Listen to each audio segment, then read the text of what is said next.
welcome to a brand new episode of Good News Today. I am Simi Pasha. This week we're focusing on Prime Minister Narendra Modi's visit to China. Now, before leaving for Xi'an, Modi had issued a statement saying that he hopes his visit will usher in a new era of trust and understanding between the two neighbors. On Good News Today, we show you how both nations can benefit from each other's culture and technological advancements. First up, as leaders from India and China look at strengthening bilateral and trade ties, we take a look at how spiritually and culturally both neighbors are very much alike. No wonder then that the Chinese have taken to yoga in a big way.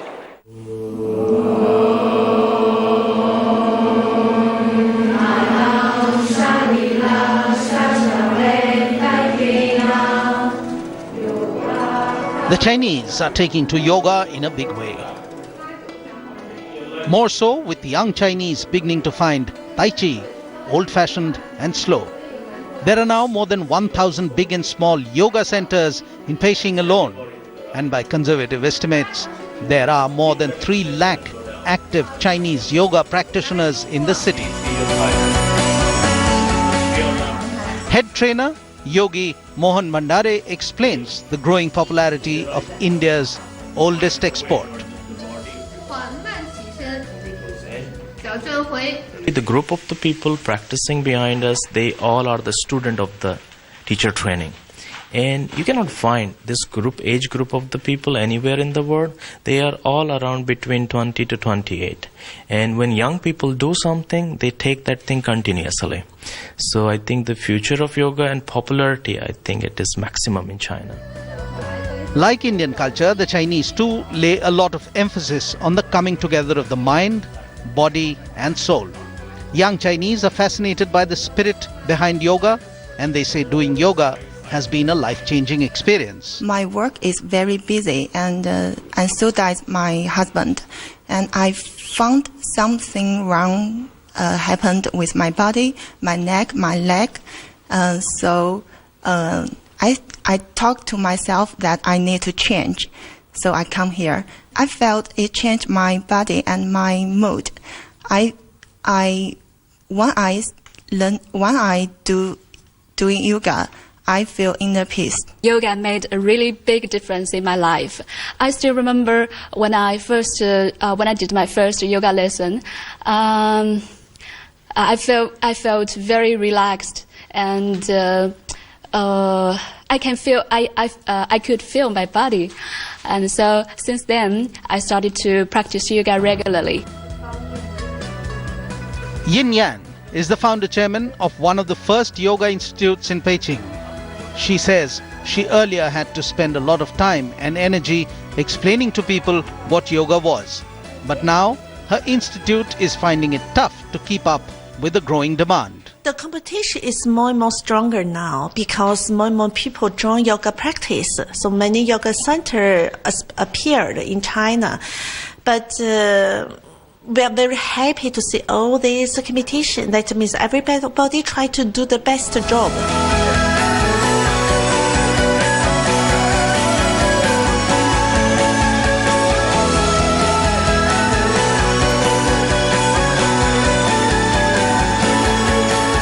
What's been most fascinating to observe is the level of intensity with which these Chinese yoga practitioners have been doing yoga. And as is the case with everything that the Chinese do, they want to be the best, better than the Indians. Well, all of us really need to get our acts in order. With camera person Kripal Singh, this is Rahul Kamal at the Yogi Yoga Center in Beijing for Headlines Today. If China can learn and benefit from our culture and history, shouldn't we also open our eyes and realize that there's a lot that we can learn from them as well? For example, it's remarkable how Beijing has been able to tackle the menace of air pollution. Here's how New Delhi can take a few tips from the Chinese capital. When it's a really, really bad day, I can't go outside. And even when it's a bad day, I can't go outside. And every Wednesday I have soccer lessons. And if it's above 200, I can't go outside. And I can't do soccer. So it's pretty sad.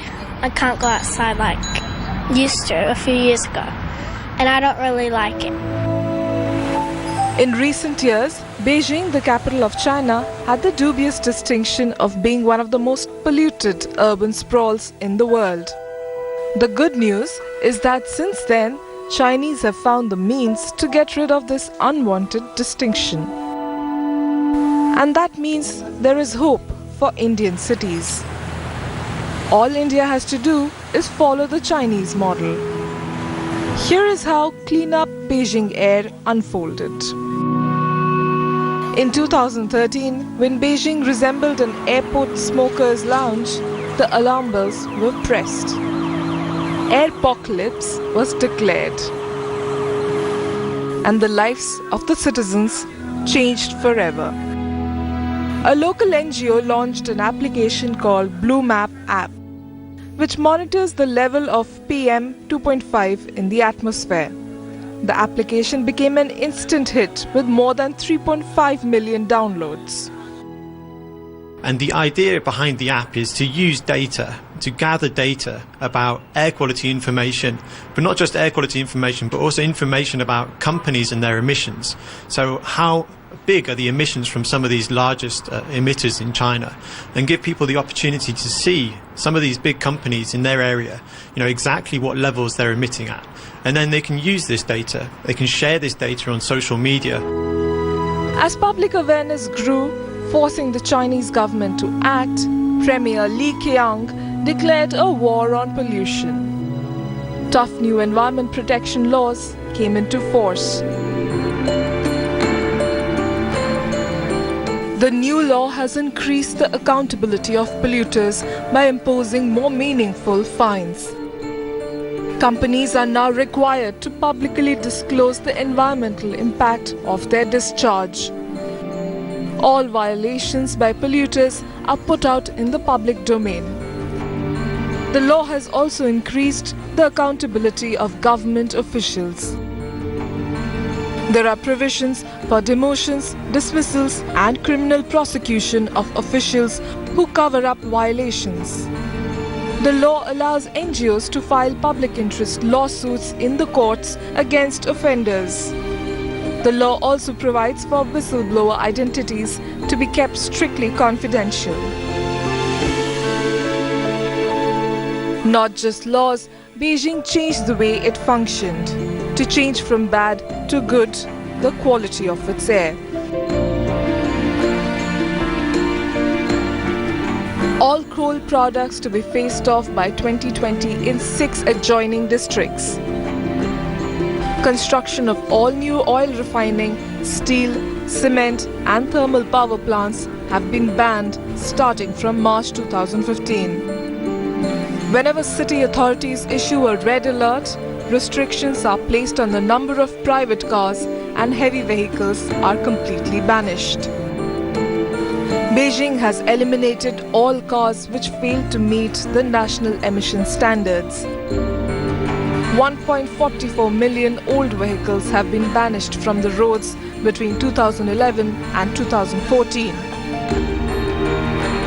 All factories are shut down during orange alert. Vehicles bearing odd and even numbered license plates are allowed on the streets on alternating days during red alerts. There is a strong push towards solar power to ensure renewable sources of energy replace polluting fuels like coal. The results are showing. Beijing is getting cleaner by the day. With a 13% fall in pollution levels for the first quarter of 2015, this is the first time that levels dipped instead of spiraling upwards. Let's compare. On 11th May, PM 2.5 levels in Delhi was an unhealthy 151, while Beijing was 52. So one may well ask, where is the good news in that? The good news is that India can learn from its giant northern neighbor. After all, their method has been tried and tested. So Delhi can become the new Beijing in beating pollution.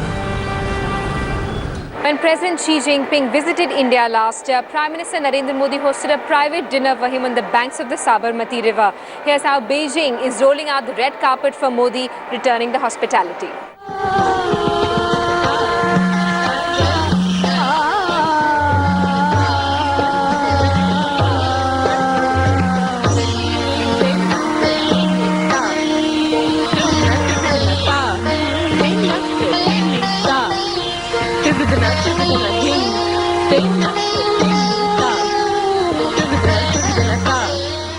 Now the young people very interested about India classical dance. And I have been learning for about 30 years.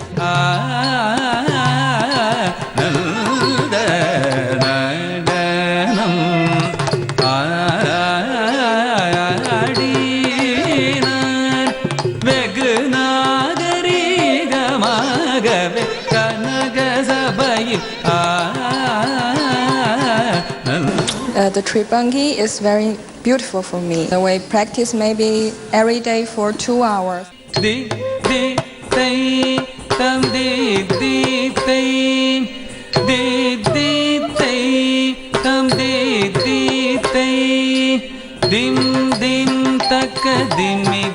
Very easy.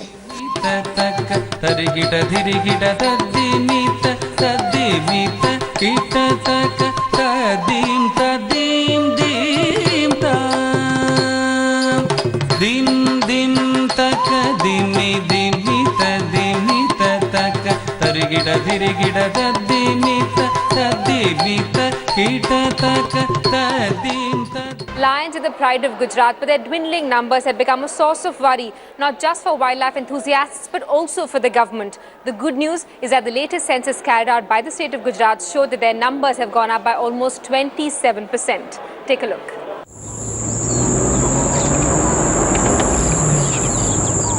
Good news for wildlife enthusiasts. According to the latest lion census, the population of Asiatic lions in Gir has gone up by 27%, and that's the official figures. खुशी से ये declare करना चाहती हूँ कि जो census हुआ है बड़ा टेक्निकल पॉइंट से सेंसस किया गया है और 2010 में 411 सिंहों की संख्या थी। आज 2015 में सिंहों की संख्या बढ़कर 523 तक पहुंची।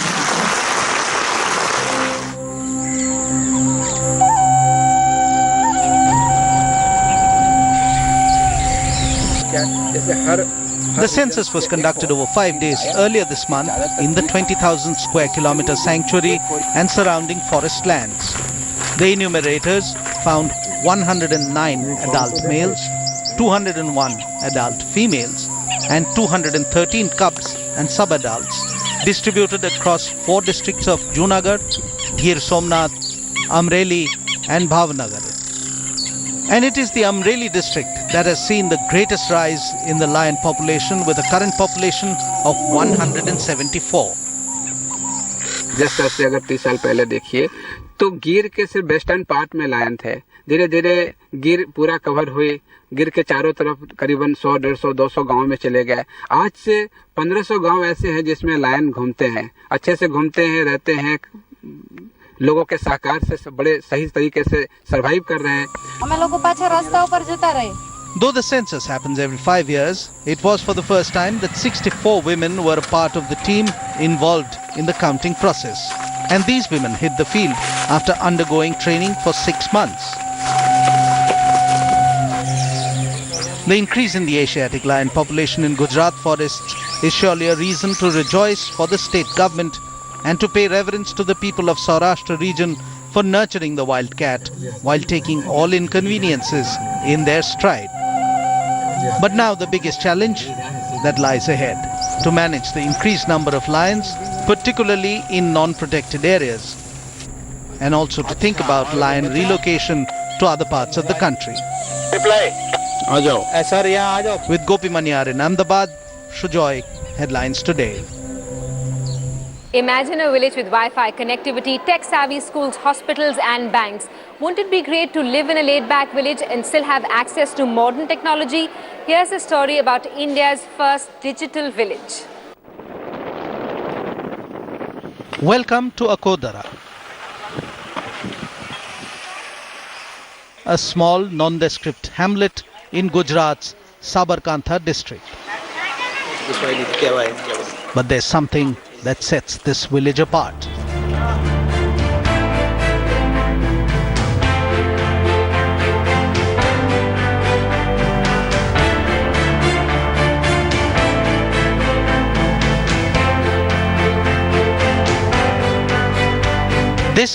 is how the village bank looks.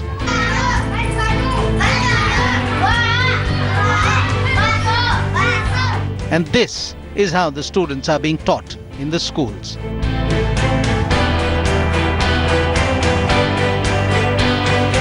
What has catapulted this little village onto the national map as a model is its adoption and transformation into a digital village by a commercial bank. And today, if not a step ahead, Akodara is certainly at par with many metropolitan cities when it comes to technology. It's a village with Wi-Fi connectivity and where financial transactions are cashless and textbooks are paperless.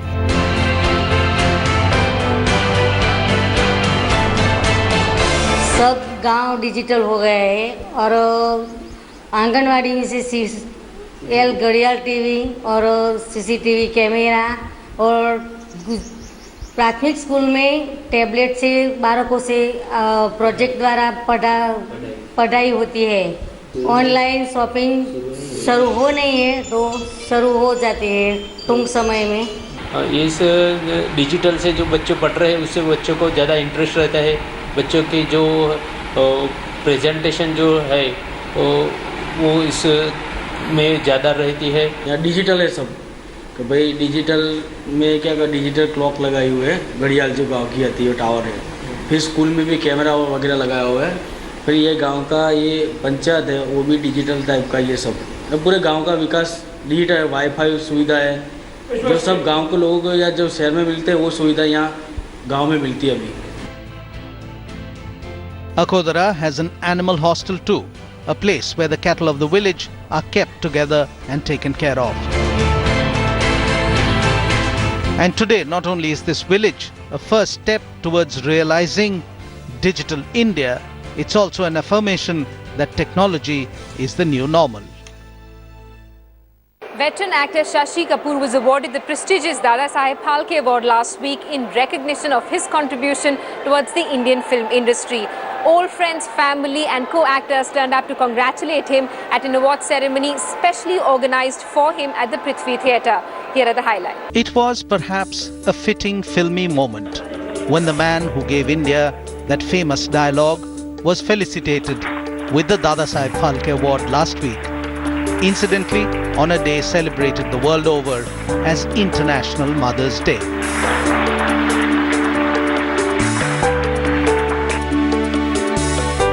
Heartthrob of the 60s and 70s, a revered actor-producer and a man much loved by his fans and co-stars alike, 77-year-old Shashi Kapoor received the illustrious award from the Information and Broadcasting Minister Arun Jaitley at a special ceremony held in Mumbai's Prithvi Theatre. The Kapoors, along with their extended family, turned up to be a part of this momentous occasion. And all the men and women merely players. They have their exits and their entrances. And one man in his times plays many parts. With an army of famous Kapoors cheering on and a spree of selfies with the Grand Doyen, there was a quiet pride and admiration in the air. It's been absolutely splendid. And just being at Prithvi Theatre, seeing all the old foods that have been put up, it's been so personally done, the whole event. Co-stars and friends from the film industry also trooped in to show their affection and respect. His Diwar co-star Amitabh Bachchan was one of the first to arrive. Thank you so much, Shashi ji, for being just who you are. A most caring and compassionate human, a wonderful colleague, and a caring and a very generous friend. बहुत खुशी हुई कि शशि जी को ये पुरस्कार मिला है और थोड़ा जल्दी मिलता तो ज़्यादा अच्छा था. His contribution, his performances, his work for new age cinema, his work, the kind of films that he produced is wonderful, and I think worthy of this award. But the most awe-inducing moment of the day was perhaps this: the veteran actor surrounded by his leading ladies.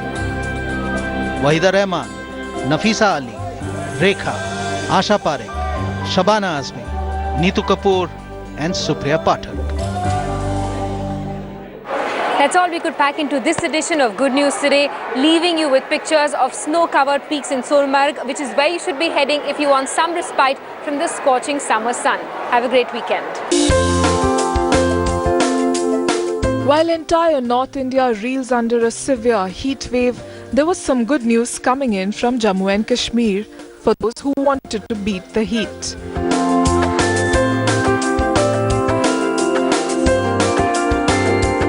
It is snowing in Sonmarg and the snow-clad mountains are being pushed as a major tourist destination. अच्छा है, बहुत अच्छा है और दोबारा फिर से आने का है. It was the first experience for me in the snow area. Here there is a new change and it is very nice temperature. Tourists are flocking here in large numbers for a much-needed respite. With Ashravani in Sonmarg, headlines today.